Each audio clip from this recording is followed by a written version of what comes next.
બરાબર છે. એવું જૂઠ કે જો તારી પત્ની તને પ્રેમ નહીં કરતી, તારી પત્ની તારી પર ધ્યાન નહીં આપતી, તારો પતિ જે છે તારી કેર નહીં લેતો, એટલે જે જો તું પૂરી ખુશ નથી. બરાબર છે. હવે ઘણા બધા લોકો અમુક વાર મને પ્રશ્ન પૂછે છે, એની સામે હું સમજાવું છું પણ કે ભાઈ આ દુનિયામાં બહુ ઓછા એવા લોકો છે કે જે પૂરા ખુશ છે. કદાચ જગતની વાત કરીએ તો જગતમાં કોઈ પૂરું ખુશ નથી. બરાબર છે. કોઈને આજે પ્રોબ્લેમ નથી તો કાલે પ્રોબ્લેમ આવી જશે, પણ કોઈ પૂરું ખુશ નથી. હવે હોલ હોલ એક હેપીનેસ કે પૂરી ખુશી એની પાછળ ના ભાગો. જો તમે પ્રભુમાં છો, તમે વચન સાથેના સંબંધમાં છો, પ્રભુએ તમારી અંદર એક આનંદ મૂક્યો છે, તો તમે ખુશ રહેશો. સમજો, એક વ્યક્તિ હશે, એક સ્ત્રી હશે, જેણે 10,000નો ડ્રેસ પહેર્યો હશે, પણ એને આનંદ નહીં હોય. એની સામે કોઈક બીજી પ્રભુને ઓળખનારી સ્ત્રી હશે, જેણે 1,000 રૂપીઝનો એક ડ્રેસ પહેર્યો હશે, પણ એને પૂરેપૂરો આનંદ હશે. એના હૃદયમાં એટલી બધી ખુશી હશે કે ના પૂછો વાત.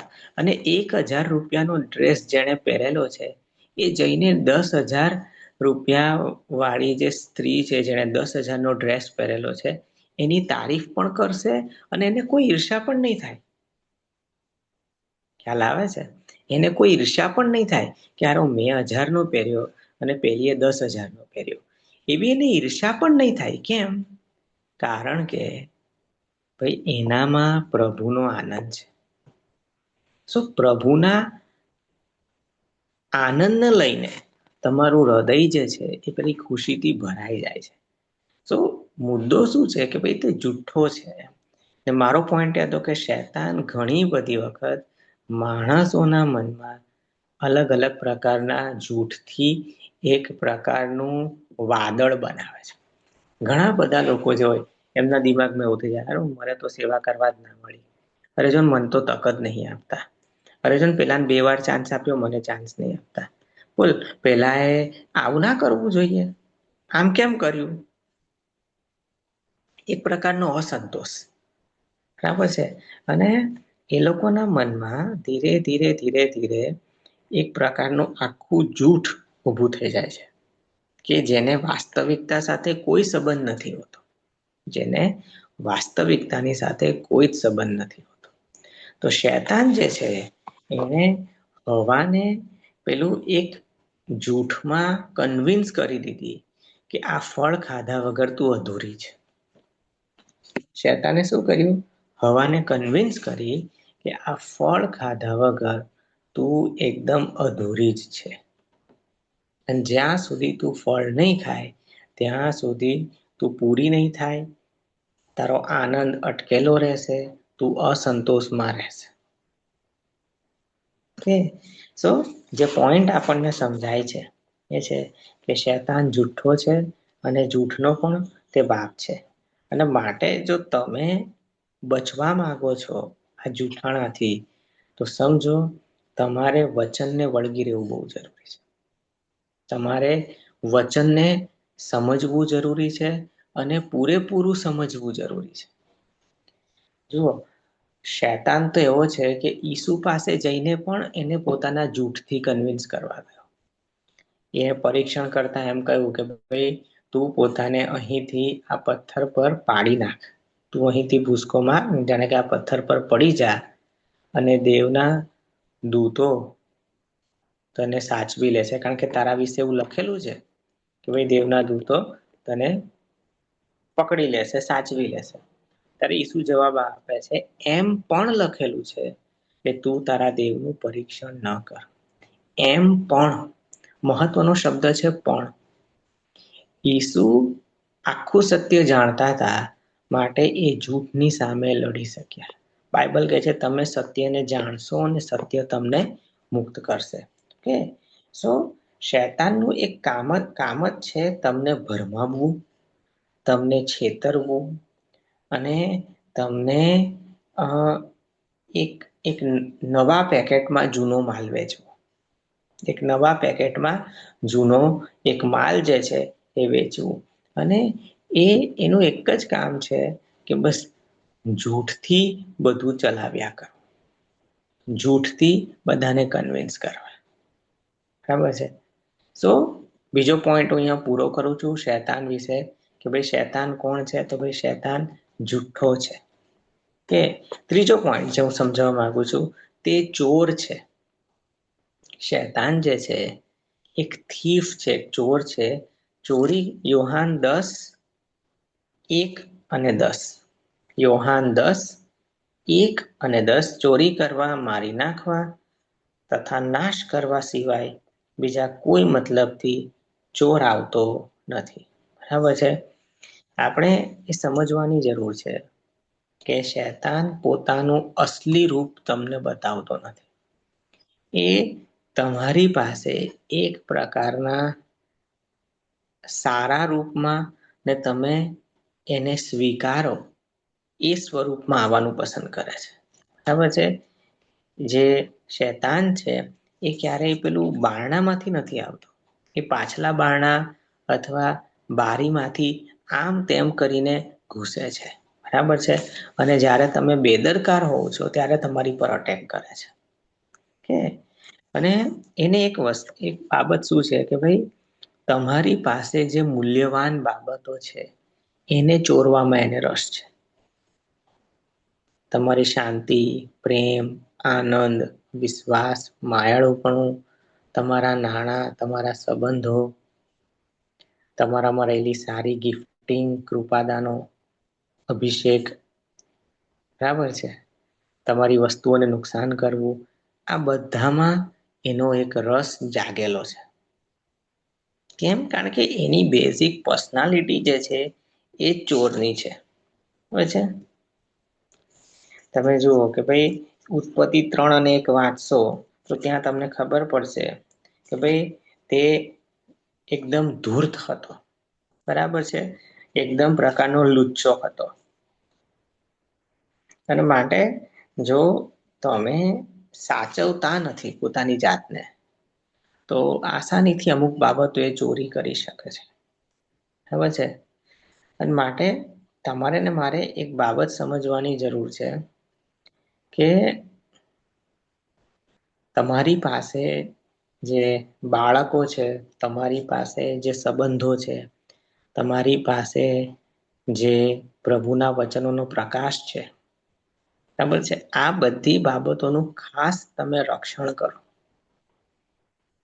એને તમારો અભિષેક ચોરી જવામાં પણ રસ છે.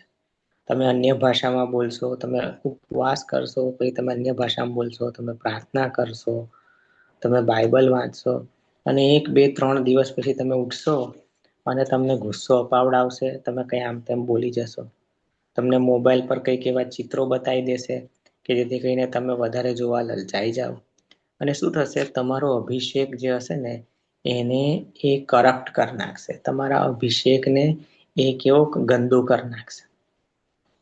અંકુર નરુલા સરસ કહે છે કે ભાઈ જ્યારે કોઈ વ્યક્તિ છે એની પર તેલ લગાવવામાં આવે તો એ તેલ જાણે કે એનો અભિષેક છે. એ જસ્ટ એક એક્ઝામ્પલ આપે છે. હવે તેલ એ શરીર પર ચોંટી રહે જરૂરી છે, પણ એ વ્યક્તિ જો માટીમાં પડી જશે તો પછી શરીરે માટી ચોંટી જશે. બરાબર છે. પછી તેલ શરીરે નહીં ચોંટેલું રહે. તો શૈતાન પણ જાણે છે કે તમારો અભિષેક જે છે બહુ પાવરફુલ છે, તમે બહુ ક્રાંતિકારી છો. જો તમે પવિત્રતામાં રહેશો તો તમે ઘણું બધું કરી શકશો.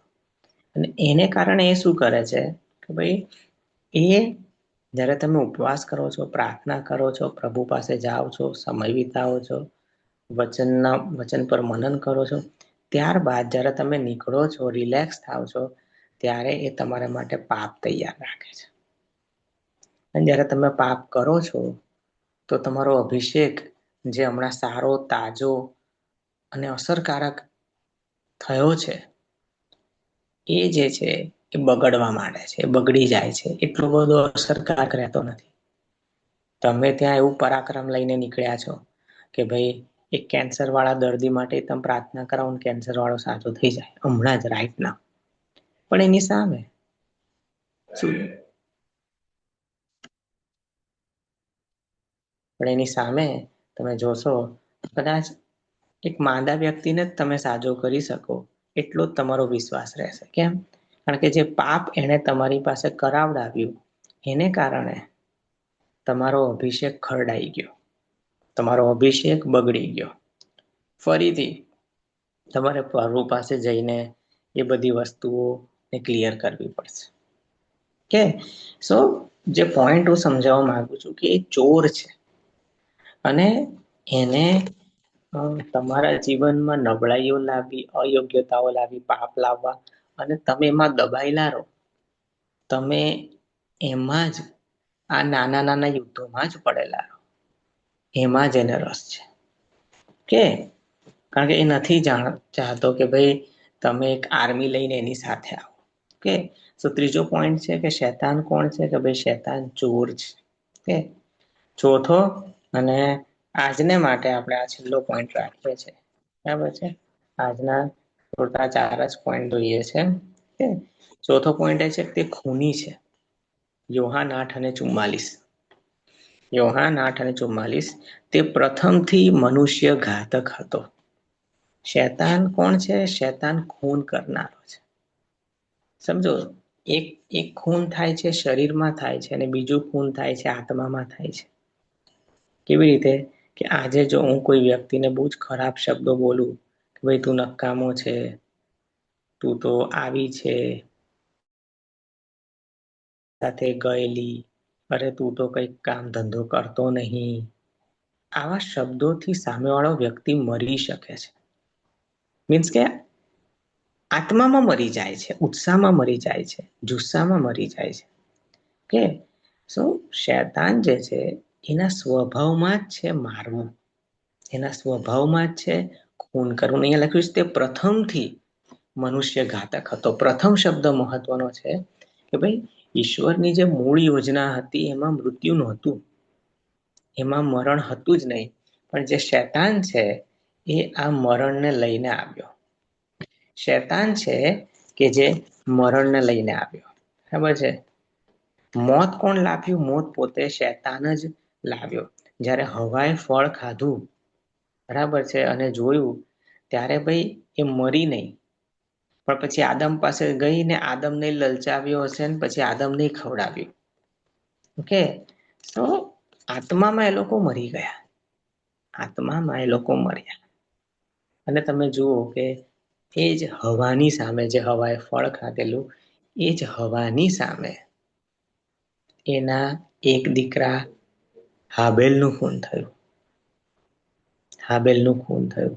અને ત્યારે હવાને સમજાયું હશે કે પોતાનું બાળક મરી જવું શું છે, પોતાના બાળકનું ખૂન થઈ જવું શું છે. અને જ્યારે આદમ અને હવાએ ફળ ખાધેલું, ત્યારે દેવને પણ એ ફીલ થયું હશે કે આ લોકો મરી ગયા, આ લોકો મારી સાથેના સંબંધમાંથી મરી ગયા. એ દુઃખ જે દેવને થયેલું એ જ દુઃખ પછી કોને થયું? હવાને પણ થયું.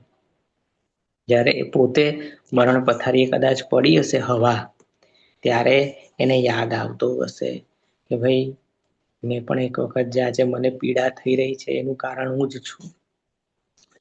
મેં ફળ ના ખાધું હોત પેલું, બરાબર છે, તો મારે પણ મરવાના વારા ના આવત. ઓકે, સો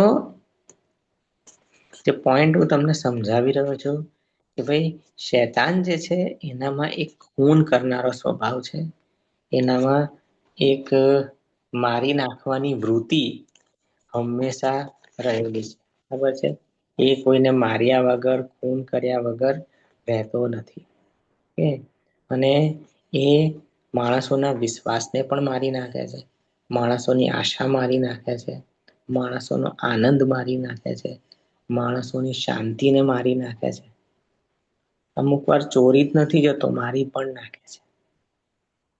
કેટલા બધા લોકો એવા છે કે જેમના જીવનોમાં એવી ઘટના બની કે એને કારણે એ લોકો જીવતે જીવતા મરી ગયા. બરાબર છે? શૈતાન જે છે એ તમને આવી રીતે કામ બીવડાવી દેવા માંગે છે. તે ખૂની છે. બરાબર છે? તે ખૂની છે. તમે જુઓ કે ભાઈ અયુબની જે સ્ત્રી હતી એ જાણે કે ભાઈ એના મોઢે શેતાનની સેવા કરતી હતી, એના મોઢે એ શેતાનની સેવા કરતી હતી. અને જાણે કે ભાઈ એ કહેતી હતી કોને, એના પતિને, કે દેવને શ્રાપ આપ ને મરી જા, દેવને શ્રાપ આપ અને મરી જા. હે સો આ પ્રકારના દેવને શ્રાપ આપ અને મરી જા. ઓકે, સો જ્યારે આ શબ્દો અયુબે સાંભળ્યા હશે, તેને બહુ દુઃખ થયું હશે કે ભાઈ મારી પત્નીએ મારી સાથે કેવો વ્યવહાર કરે છે, મને પ્રેમ નથી કરતી, મારું માન નથી રાખતી, અને મને એક મરવાની સલાહ આપે છે. અને આવા શબ્દોથી જાણે કે એણે એને એક રીતનો મારી પણ નાખ્યો. કે સો અહીં આપણે પૂરું કરીએ છીએ કે ભાઈ ચોથો પોઈન્ટ છે કે એક ખૂની છે. કે સો આજે આપણે પોઈન્ટ સમજ્યા આ ચાર. આવતા વખતે હજુ બીજા બધા પોઈન્ટ સમજીશું. બરાબર, આજે હું થોડો લો ફીલ કરું છું, સો હું આ ચાર જ પોઈન્ટ કહીશું કે ભાઈ તમારા દુશ્મનને તમે ઓળખો એ જરૂરી છે, તમારા શત્રુને તમે ઓળખો, શેતાનને ઓળખો એ જરૂરી છે. શેતાનનો અર્થ થાય છે અવરોધક. અને ચાર પોઈન્ટ જોયા કે ભાઈ તે આપણો દુશ્મન છે, વ્યક્તિગત દુશ્મન છે, બરાબર છે. અને શેતાન જે છે એ શરૂઆતથી આપણો દુશ્મન છે, તેમ છતાં પણ શેતાનને પ્રભુએ રહેવા દીધો. ઘણા લોકોને પ્રશ્ન થાય, પ્રભુએ આ શેતાનને પહેલેથી નર્કમાં જ કેમ ના નાખી દીધો? એટલા માટે કે શેતાન માટે પણ દેવનો પર્પસ છે, શેતાન માટે પણ દેવની ઈચ્છા છે કે ભાઈ આ શેતાનને હું ઉપયોગમાં લઈશ માણસોને પારખવા માટે, માણસોની મારા પ્રત્યેની આધીનતા કેટલી છે એ ચેક કરવા માટે. બીજો મુદ્દો છે કે તે જૂઠ્ઠો છે, તે જૂઠનો બાપ છે. ત્રીજું છે કે તે ચોર છે. ચોથું છે કે તે ખૂની સ્વભાવ ને ખૂની વૃત્તિઓ ધરાવે છે. ઓકે, આવો પ્રાર્થના કરીએ.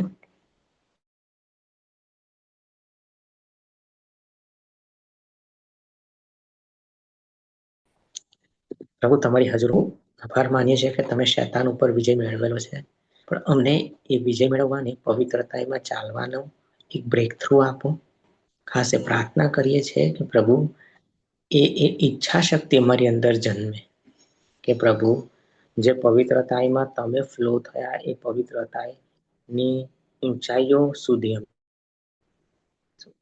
એના માટે પ્રભુ તમારી ભલાઈને દયા સમયમાં સગડા તમારા હાથમાં સોંપાઈએ છીએ. પ્રભુ ઈસુ તમારા નામમાં માંગીએ છીએ, આમેન.